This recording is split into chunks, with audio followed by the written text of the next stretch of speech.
Hi, everybody. George Bliss here at the Softball Hall of Fame with Giovanna Zeus. This is the 50th annual No Glove Nationals preview show, and we've got a lot to talk about today. But I'm going to send it right over to the man with all the information. He's going to talk about the brackets, team by team, and he has an incredible document he's going to show you in a few seconds called the No Glove Nationals Team Capsule. So with no further ado, take it over, brother.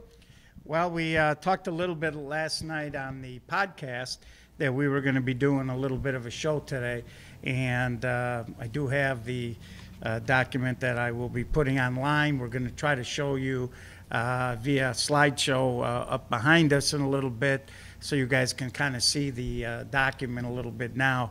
It's not going to look so good maybe on the screen, but it will be on the SSA and the Forest Park No Glove National Facebook pages in a little bit. So we're going to kind of walk through the teams real quick. We're going to just give you a little brief background on them for those of you who maybe aren't as familiar with Chicago softball.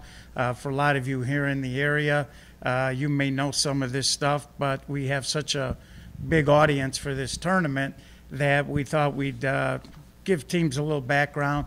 And then we'll briefly go over a couple of the matchups, George, that I think are going to be There's going to be some great ones this year. Yeah, I think so. And I have no idea who's going to win, so I'm not going to make any predictions because I have no clue. It's wide open, in my opinion, just right off the top. It really is. Well, I'd agree with you. I think there's 4 or 5 teams that certainly can win the event, and it just comes down to who's going to play smart, get hot at the right time, and get a couple of clutch hits along the way. Let's go through this awesome capsules document that you've gone through. This is an incredible document.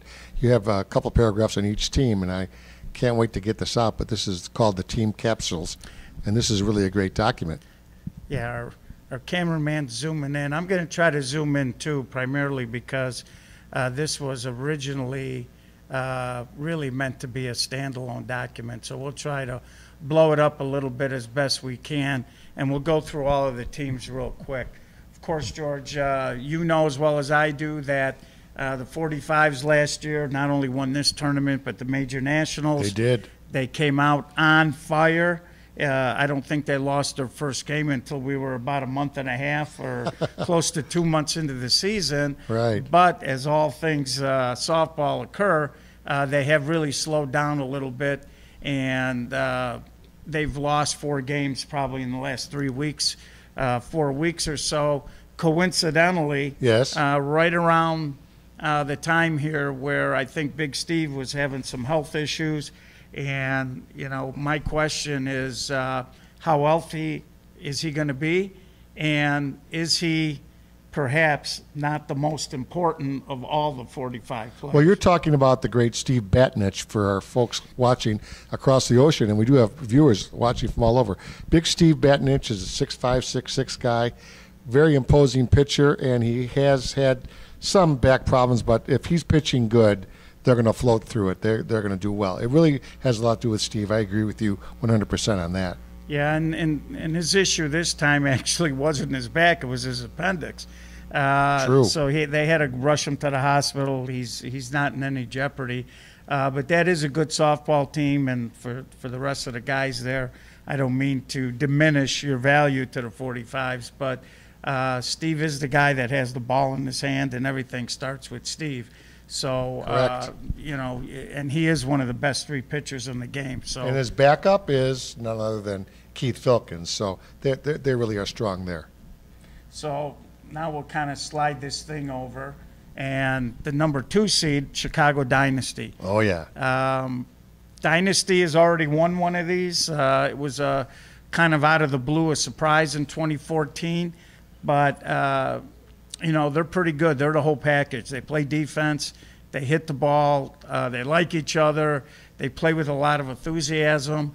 Sometimes against the bigger teams, I don't know if they believe all the time. I think if they ever truly get married to the idea that they can beat all of these teams, I think that they can certainly win this event. I really like this team a lot, George. They got some really fun players. Yep. I think they got the best third baseman in the game, Michael Lange. Yeah. And what about Messina, though? Well, Another great Messina's player. good. Joey Agarte at shortstop is a tremendous player. And Chris Guerin. Chris Guerin. I mean, they got a lot of good players in a lot of spots. Tommy Walsh at the leadoff spot. Big lefty, I mean, fast. that team is deep, and I know I'm not mentioning all of the guys on that team, but really top to bottom, their lineup stacks up pretty good with just about anybody in the game. And this is a team that, they're in the opposite bracket for finishing second, and it's a team that, if they come out, they could have a weekend. Yep, they sure will. And that'll bring us to Rack City, who finished third last year. And they kind of, I wrote in the capsule here, they surprised everybody but themselves on their way to third place. They believe in themselves. They got a deep team. They're very athletic, improved their defense. They got some tremendous players on that team. And I think Kelly and Charlie are doing a great job. They've been a little flat the last couple of weeks. Again, it's not unusual because we don't have any tournaments. We haven't played any. There's been nothing to break up the monotony. Not a lot of here. games, right? Right, and so I think that we see a couple of teams, and I think maybe the 45s are falling victim to that as well. But I think that they're going to get as I put it, a jolt of juice by being in the no glove. And I think this team is pretty dangerous. So I think that they're going to have a good weekend, and I think that they got a very good chance to get back to the Final Four. Hey, listen, I've been following early this year Sharif Walker, and I've got to tell you, folks, he could be the MVP of the whole Forest Park. He's on a tear, a great player, Sharif Walker, and they've got some super guys in the outfield as well, T-Rex and some big hitters. So they've got some sneaky great guys, like you say, in your capsule. But I'll tell you something, Sharif is playing very well. Well, they got a lot of – you're right, George. They got a lot of good players. They're very, like I said, athletic, and they're very deep. Unlike a lot of the teams, they have depth. They have a lot of players that they can put in and a lot of moves they can make during the course of a game. So don't forget about Rack City. I think that they're going to have a good opportunity as well to maybe get back there. Yeah, good luck to Kelly and Charlie Talbert. And then we get to the number 4 team, which is Brick. I was with them for a little bit last year. Very fun group, very talented. They got some good players that fly under the radar a little bit. And their main problem, George, is they tend to lose their first game in big tournaments. Well, what do you make out of that? Well, I don't know. You coached them. Yeah, I don't know. They're a little different group. I mean, they're not a group that gets rah-rah, and they don't really, do a lot of things you see teams do, but they come out and, when they do, it seems like when they have their back against the wall, they just play better. And I don't know what it is. I can't explain it. I'm sure if I could, I might still be there. Well, Scamacci is one of the best players in softball. Well, him, but, Elliot. Pat Mano, one of the better pitchers. They got, I'm sure Joe Krasny will be in. Oh, wow, great Elliot Persarchik is, he's got about every swing in the book that you'd want to see out of a hitter. Mm-hmm. So, they're pretty good. They're solid defensively. They'll compete with you. And, they're a team that, sometimes a little hard to figure out, but, they played wonderful last year on Sunday when they made that run. And, they were very, very close to beating Rack City and finishing even higher last year. So they're capable. They need to get off to a good start, though. They need to kind of stay in that winner's bracket a little bit longer than they have. And it'd be interesting to see if, they can win their first or second game to see just how far they could go. Yep. So moving right along, we're going to get to the 5th seed, which is Hex. And, we've been talking on some of the live podcasts that these guys are sneaky good, as I like to say. They're not flashy. They play smart. They play hard. They got a good roster. They've lost a ton of good players the last few years. But yet they just kind of keep moving on, and they just keep finding ways to win. And, they might be Tito 45's boogeyman because they have, I don't want to use the phrase owned, but they have beaten the 45s probably hands down. Several occasions recently, right? Yeah, they beat them twice this year, and they beat them last year, and so this Hex team is pretty darn good. Hey, even though nobody really thinks it that way because of all of the personnel they anytime lost. you got Tommy Balick motivating guys, who goes back to the touch days, he's a great one. Hall of Famer Tommy Balick, and Kevin V, his coach. But you know who's been very good this year? Mike Marola. He's been throwing out players, and he's come up to the major outfield, and he's doing a great job. So they do have some very good players, and it wouldn't surprise me if they're all the way into Sunday. Yeah, Mike's having a real good year. I'm a little biased because he's one of our board members, but he's been playing a wonderful center field for him. Yes, he has. And he's been getting some big hits for him. And Mike has always been a kid who was a little undersized when he was younger. He's filled out a little bit more now. He's got more of a major type body, even though he's not a taller kid. Mm-hmm. And he's kind of grown into being a real good softball player. So that Hex team, they're good. And like I keep telling people, just, you can't sleep on them. And that'll bring us to FETA. They're a 6 seed.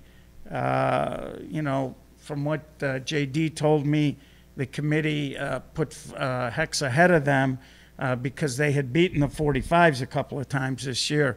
But in the only big event that has played to completion, FETA finished second. Right. And they gave the 45s the 2 games they played them in that tournament, winners bracket championship and then the championship game, all they can handle. The 45s won both of those games by a total of 3 runs. So they can compete. They just beat the 45s last week. And this is a talented team. And it's almost a situation where they got better just by bringing some of their players that were on OBI back into the fold. And, so they have a tremendous lineup. They're very good defensively as well. Their outfield as good as the 45s, as good as Rack City's in terms of going and getting the ball. And I think in a lot of ways, a couple of the kids in FETA's outfield actually are more consistent hitters than you'll see on a couple of the other outfields. Well, you know how motivated Johnny Ryan gets during Forest Park. And Johnny was out for a year. He came back this year. So I would say, from my analysis, if Johnny Ryan's on his game, they're going to really do well. Well, John's a good pitcher.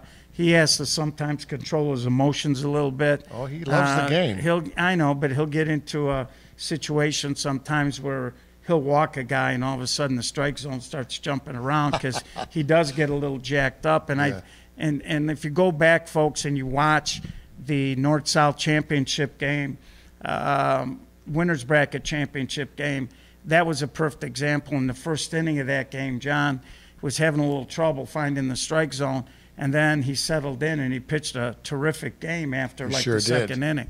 So with John, it's always about controlling his emotions and just kind of doing what he needs to do. But you're right, one of the better pitchers and a little bit of a character too.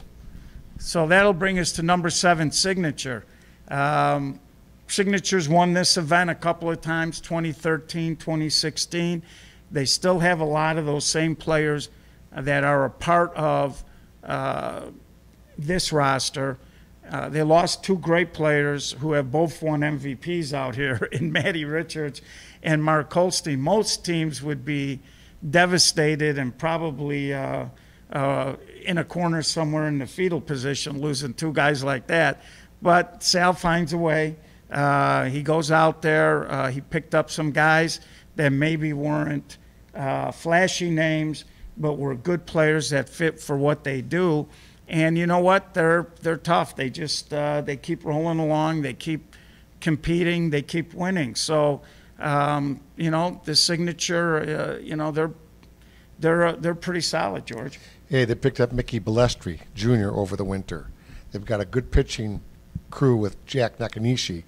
And you know who else? They still got this kid, Kevin Duff, who breaks up games defensively. So, again, it's so balanced this year. I have no idea who's going to win it, but there's 3 great players right there. Well, yeah, they're tough. And again, experience goes a long way, too. And that's one of their main strengths is that they've been there, been around, and they just they've played in these circumstances. Here's the wild card right here. Yeah, this is probably the biggest wild card, I think, in the tournament, and that's Flashback. Again, they've won this event. They had a good run in 2011 to 2013, where they won 3 in a row. They still got some players from that group. They got some younger kids coming in, and surprisingly, I don't think they've lost to either Hex or Signature. I think they're like 7-0. Wow. On the other hand, Feta seems to give them trouble, and so does the 45s. But this team, it's real simple. They're good defensively. They're versatile defensively. But everything with this team revolves around their offense. If they're scoring some runs, they're dangerous. And lately, they've been picking it up a little bit. They picked up a couple of kids, I think, for the tournament that may help them. A.J. Khoya started to make a few games now. Oh, boy. He's a good one. He is a good player, a good kid. And more importantly, he's an offensive player when he's right. And, again, you never know because he hasn't played much this year, so we'll see what kind of offensive and what kind of physical shape he's in. But if Flash is hitting the ball at all and scoring runs, they are a wild card because they got Gibbs, who's one of the best pitching. The great Gibbs Hernandez you're talking about. And they could really jump up and put this tournament on its ear. What about the young studs, Pat Dillon and Russ? Well, yeah, they got good young players. They got Ryan Russ, who's a legacy in left field, and he's a vacuum out there. I mean, he's just catching everything.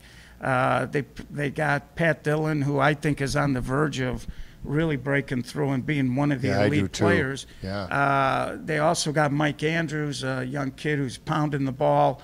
And so, you got Mike Crowley, you got Drew Chavarria. So, they got a lot of younger kids on there. You throw in Justin Simkowski, who they picked up for the No Glove, and they got some young kids that can play a little bit. So Absolutely. It'll be interesting. So that'll take us now. We're out of the seeds. And the rest of these teams are all alphabetical, folks. So when you read this, these are not picks in order. So, again, the seeds were really the bye teams, and now we're going alphabetical. And the first team that we're going to look at is going to be this Chuck's team from Iowa. And, we have not had a chance to see the teams from Iowa just because of the fact that the Chicago Championships got rained out, and that's the event they come in for. Right. But Chuck's is they're probably Iowa's best team. These guys, they hit like a Chicago team. They talk smack like a Chicago team. You gotta love that. But we don't know if they can play defense like a Chicago team. Remember, no gloves. Right. Yeah. And they're a team that really gets into the ball game. And so as a result, my question with Chuck's is, are they going to control their emotions? And are they going to, take care of their business and not let a bad call or something like that throw them off of their game, which happens sometimes, and they'll end up losing an inning or an inning and a half, 2 innings because they're worried about a call instead of moving forward. I think if they control their emotions and if they just stay focused, this team, they're pretty good. They could have a run. Donuts coming up next, right? Yeah, and the Donuts, they won our Class A National No Glove Championship tournament. First ever, right? in Oak Lawn. That's the SSA breaking new ground. Mm-hmm. And, at the beginning of the year when I saw them in Mickey Ballestri's Turtles Kickoff Classic that the SSA ran, I thought that they were going to be a very good softball team, but then it didn't seem to work out that way. They haven't been real good in tournaments, and so I'm kind of interested to see if winning in Oak Lawn, that Class A National No Glove Championship, if that maybe spurs their gelling and having them move on to like bigger and better things. I think it will. They're a talented group. Here's what I like about them. I've always liked this guy. I'm just going to be obvious. I think Mike Reese is really a major star pitcher, and they've got a great pitcher. And with Matty Richards and the champ on that team, they won Oak Lawn. They played great team, played the scout. They look like they're ready to go. So look for the Donuts to do something well here. Yeah, they're playing better. Although last week at the game of the week they did lose to the Woodpeckers. There you go. See, we'll get to the Woodpeckers in a little bit. So that'll lead us to the next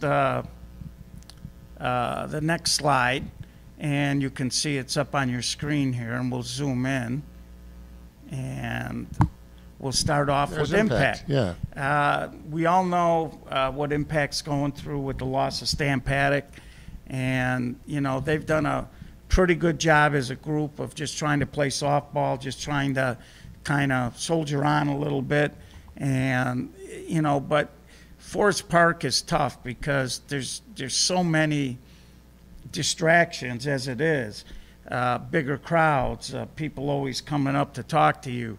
I mean, that in and of itself sometimes makes it difficult, but they're going to be doing some nice things for Stan this weekend, and so as a result, we'll see if they, how that affects the team. We saw last year when Wallace did a tribute to Tauncey before they played the Iowa team. They were sky high emotionally, and they played a terrific ball game. They smashed a team in that first game. Right. A good team, by the way. A very good team. Yeah. And so we'll see what happens with Impact, and sometimes that stuff can help you, and sometimes it can hurt you. But this is one of the best defensive teams in the game. Their offense is a little bit erratic. It's better than flashes, but interesting. But sometimes it's not as good as it could be. They're a tough out because of their defense, and so it'll be interesting to see how they play. But the fact that this is no glove, that's a benefit for this team because they're a very good no glove softball. Don't forget Angelo, Alicia, and we wish our best to Jeff Baytall this year. So, yeah, we'll see what happens, but.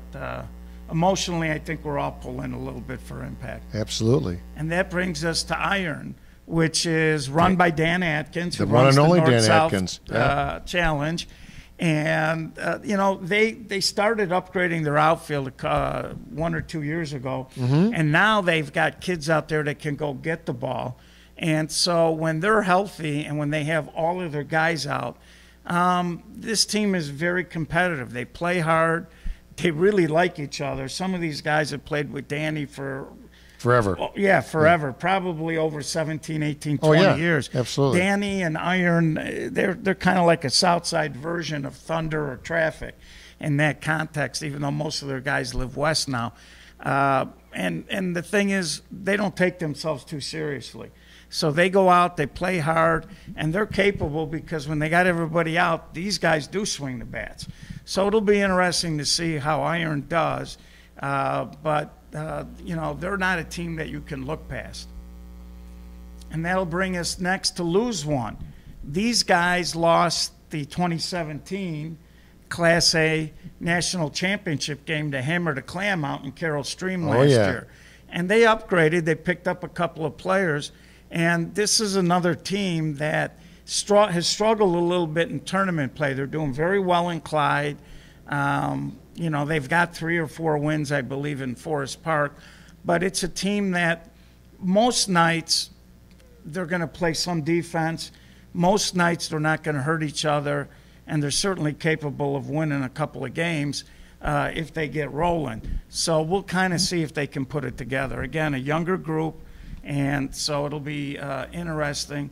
Lose One was the team that knocked Brick last year into the losers bracket on the first Thursday of the tournament last year. So, okay, George, and that brings us to Miller. Yes. And I'm like the only guy that talks about this team, George, but I really like these guys. And, they got such a good roster, and nobody talks about them. And they don't get any respect. You could have made the argument that they deserve to buy.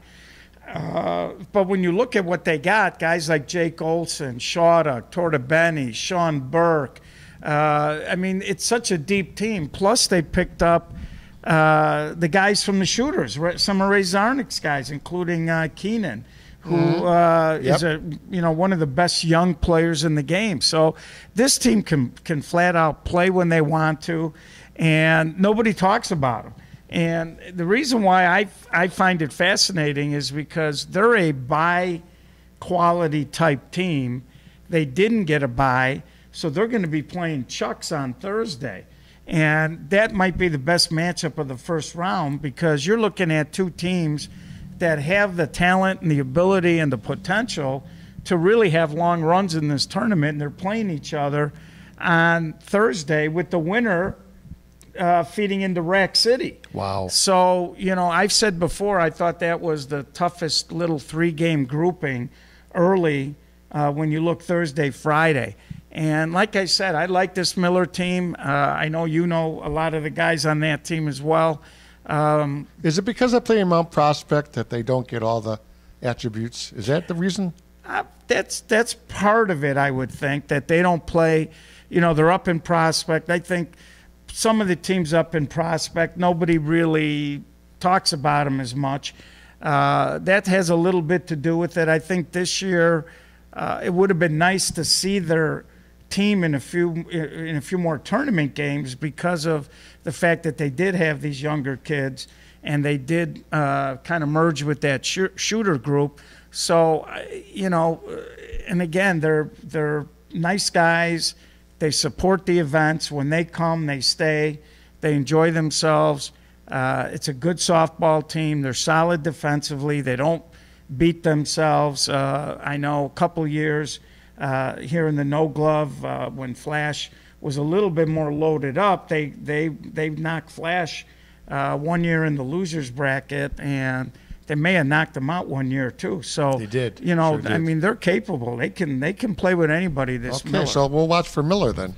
And moving right along, we're going to, as I juggle the microphone here, we're going to move to Old Timer Tavern. That's Iowa. That is Iowa. None other than the great Kurt Hewen. That's right. And they got some guys that live in Marshalltown. As you all know, there was a tornado that went through there, but thankfully all of the softball guys are okay.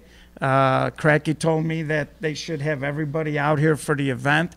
And, they did have a lot of property damage out there, but thankfully no fatalities. And so they're going to come out. This is a group that veterans, they've had a lot of success in their career. They picked up Tim Walker, and I believe his son this year went over there from the Blitz team. Right. So it'll be interesting to see. Now, I'm hearing that they've struggled a little bit out in Iowa this year, so we'll see how coming to the No Glove affects them. But again, a very classy team. Very good ball players on that team. And just a couple of years ago when we went to Urbandale, they were in the championship game against Signature. Oh, yeah. So they can play a little bit, and it'll be interesting to see how they do when they come out. Who's next? I mean, I can't even keep the notes. There's so many good teams here. Well, the next is Players Inc. Oh, yes. And, they got probably one of the most colorful characters in Pete DeGioia, who runs that team. Right. And, we talk all the time about how, you see Players Inc. during the week, and you say to yourself, man, they're okay, but they're nothing special. But Labor Day last year, they did well. But then they go to these tournaments, and all of a sudden, they're giving you all you want and more. And Russ DeLude, right, hitter. and they got some good players. Yeah. The shortstop over there is a real good player. I mean, they just, they got the Downs brothers, and oh wow, so I mean, that is a very, very dangerous team. They're very, very tough out, and for whatever the reason is, they get the tournament ball and they just shine. Yeah, good luck to the Players team. Yeah, absolutely. And then moving right along, we get to Smack Out. Oh yeah, and Smack Out. They have a bad record in Forest Park, but they're doing well in the Clyde League. I talked to Jimmy Moretti. They were a little injured and beat up early in the year. They're starting to get healthy. And one thing I know is this Smack Out team always comes, and they're always ready to play at the No Glove. I saw Jimmy the other day. I talked to him. He's one of my favorite players. He told me, he says, I know we don't look too good this year, but most of our losses are 1 or 2 runs. And I believe the man. So they just maybe 1 or 2 players short of surprising everybody? Well, yeah. I mean, like I said, a lot of their kids have been through this. And I know CJ has. Jimmy Moretti's played here a few times in this tournament. And so they're not going to be afraid. And one thing about them is a lot of those kids are from that Midway area, and Right. and they're tough kids. So they're not going to shy away from going out there and playing the game, and they won't be afraid regardless of who they played. They are going to be playing the Westside Lounge, which is an Iowa team. Right. And then the winner of that game is going to feed into the 45. So, Wow. it's not an easy road for them, but knowing CJ and Jimmy Moretti and the rest of the Smackout crew, they'll be ready to go. So moving right along, oops. Sorry about that, folks. An oops team? Oh. Yeah. We got Solutions. Jerry Brown. Jerry Brown. This Solution Downtown teams, Jerry Brown. well, they've been one of the most successful Washington Park teams.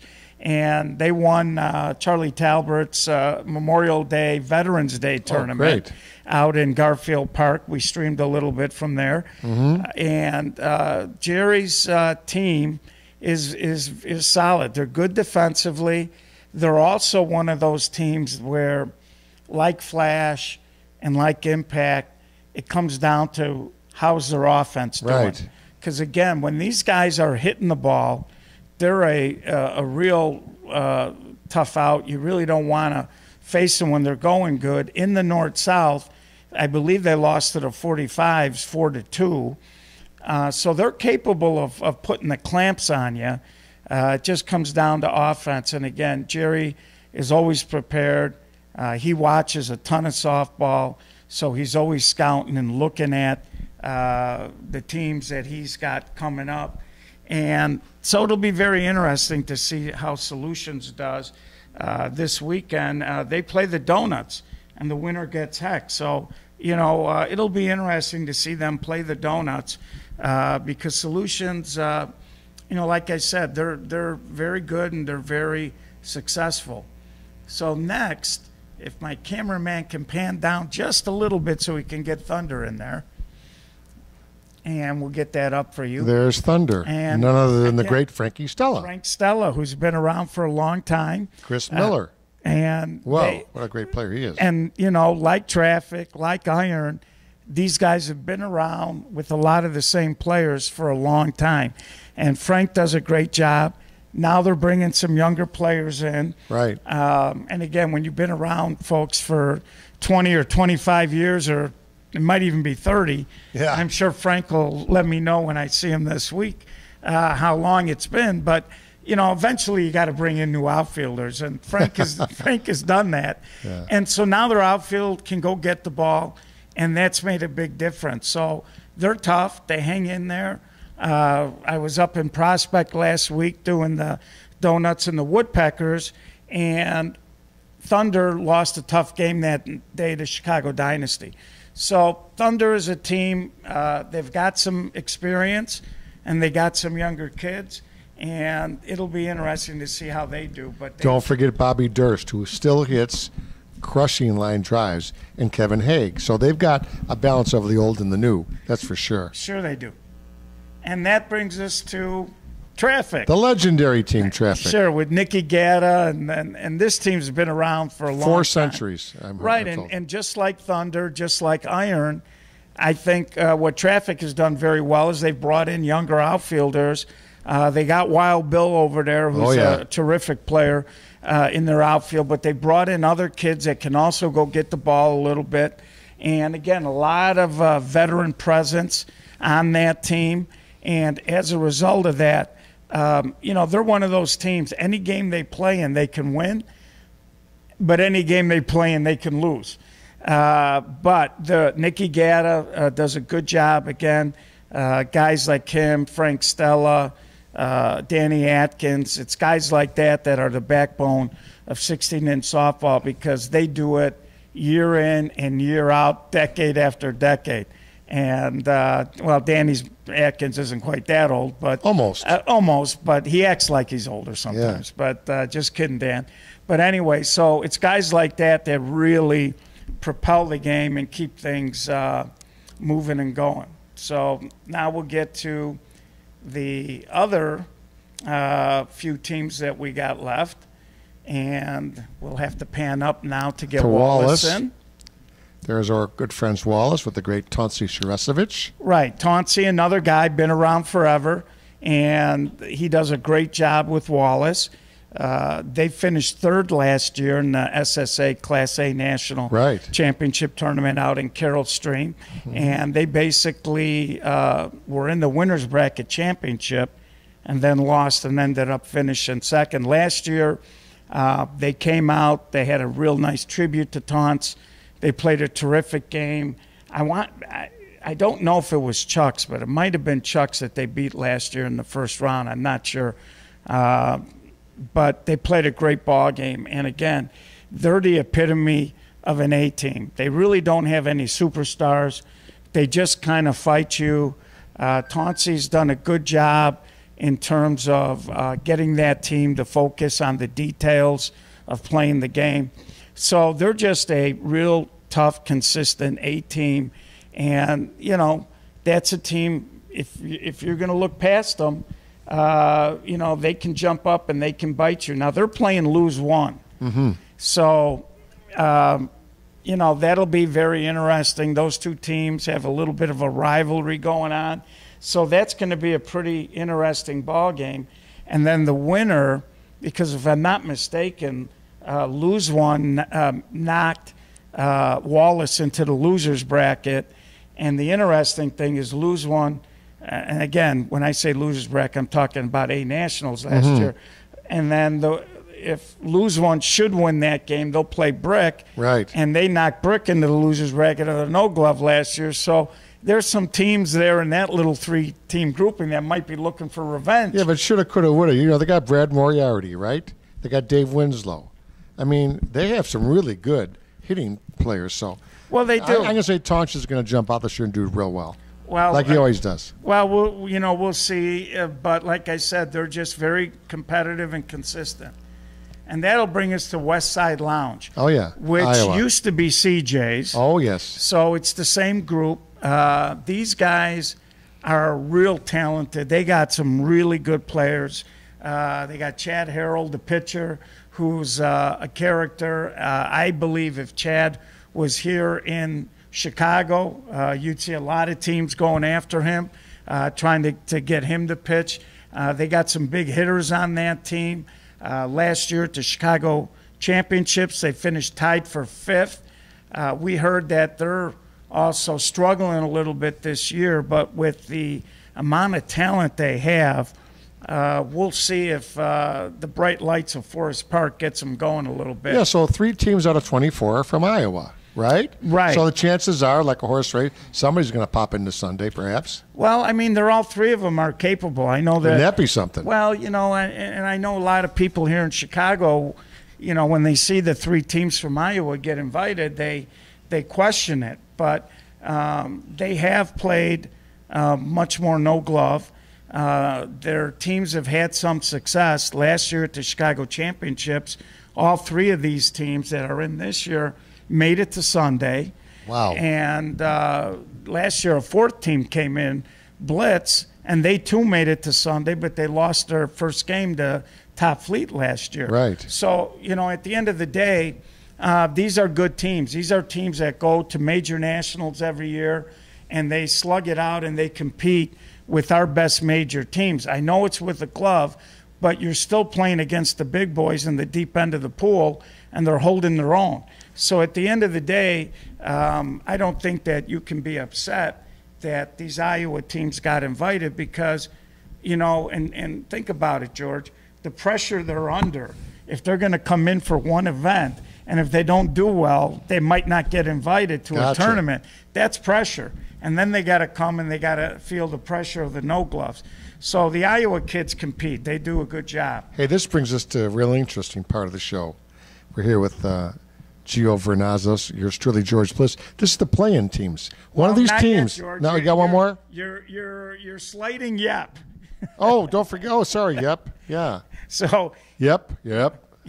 So, anyways, the thing about Yep is they won the SSA Class A National Championship Tournament in 2016. Right, Carroll Stream. And they have a real nice team. I mean, when they're out and they have everybody. They can play. They've beaten Rack City twice in tournaments this year, Jeez. which is kind of their claim to fame.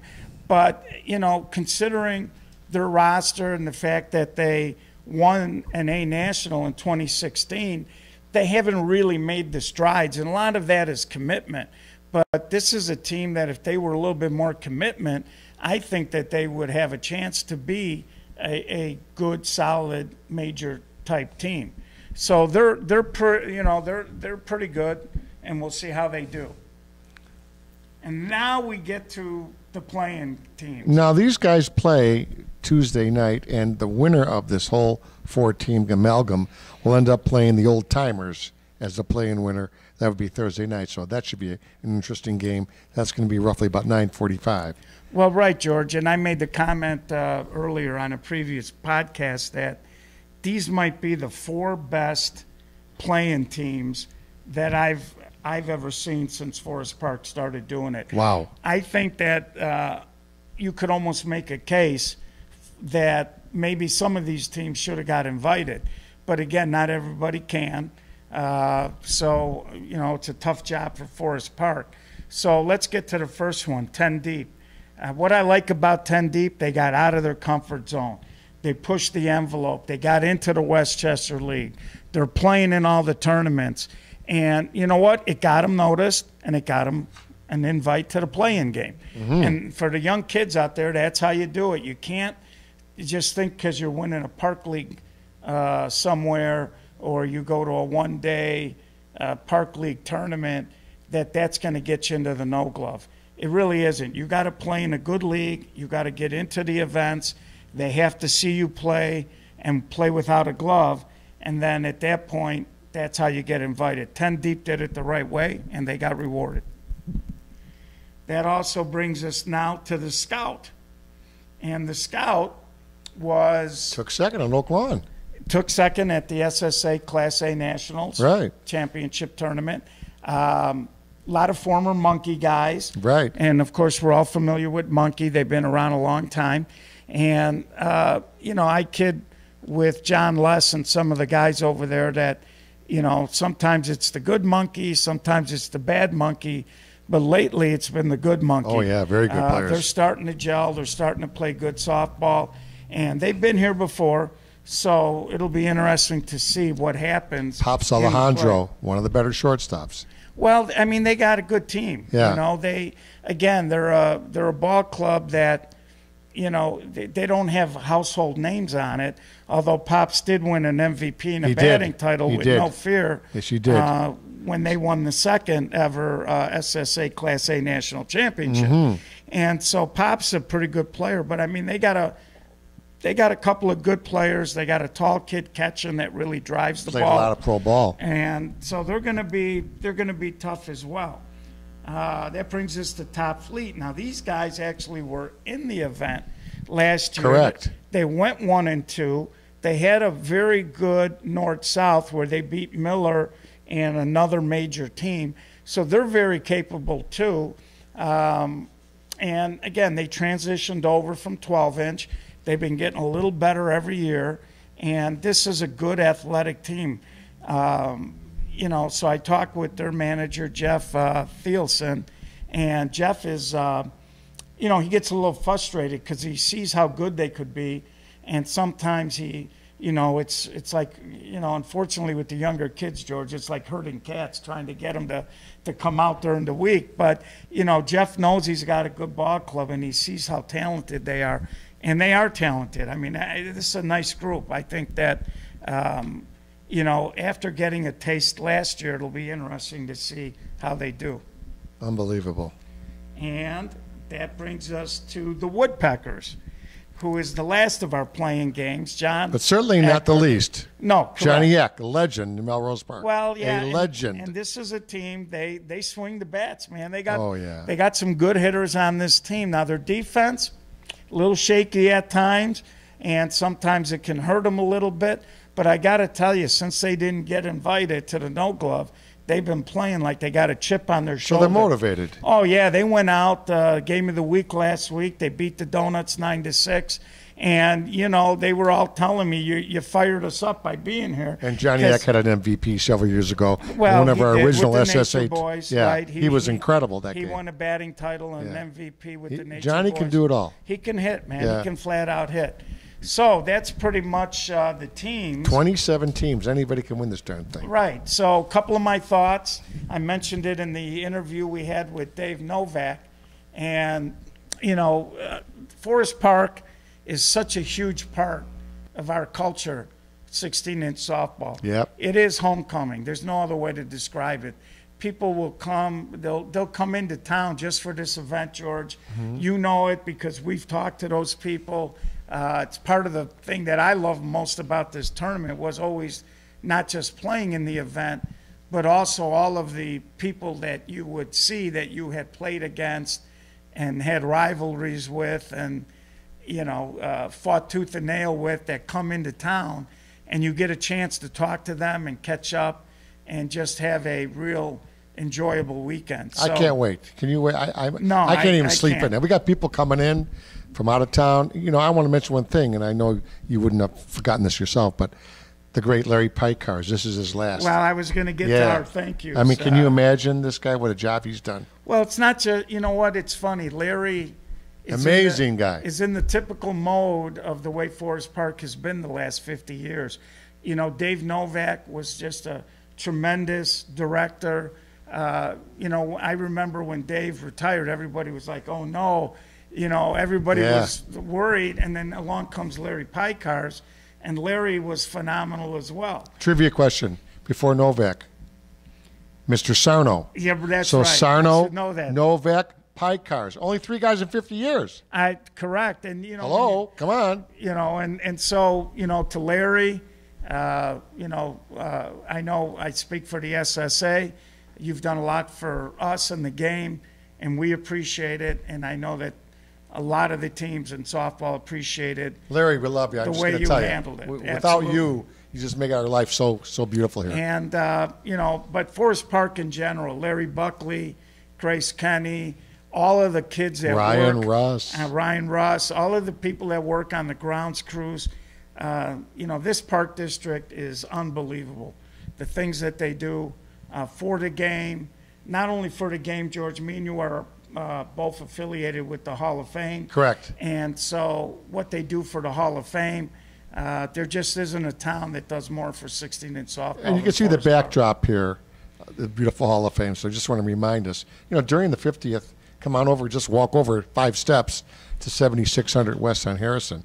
Absolutely amazing what they've done to this building. We have some new display cases up here as well, so don't forget that. Yeah, we're doing a better job, I think, here at the Hall of rotating some newer merchandise and, you know, memorabilia with the cabinets. So we got some big plans for the Hall of Fame right here in Forest Park.